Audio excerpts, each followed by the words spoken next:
Hello, my name is Larry, and I'm here today to show you some amazing lights. Many people would like to light up their driveway, their walkway, or their garden, maybe all three, but don't know quite how to do it and are also maybe afraid of the cost.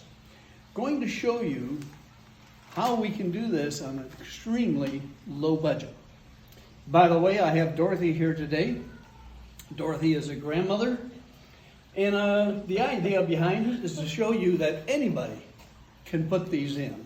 Anybody from ages 10 to 100. You see, we use a no splice connection.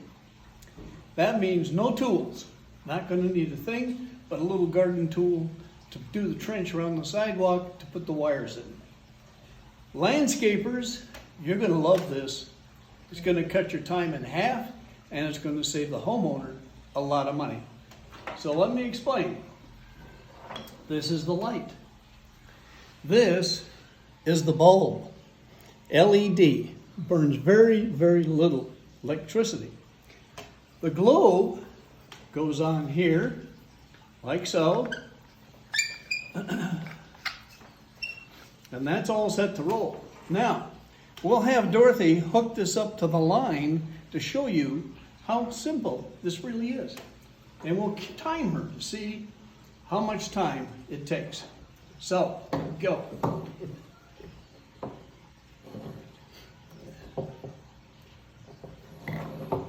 She's got it in, and she is turning it. We're all set. That took less than 10 seconds. Now, that goes into the ground, and it goes with this fixture here. You just push this in the ground, screw that in the top, and you're set to rock and roll, and you've got light.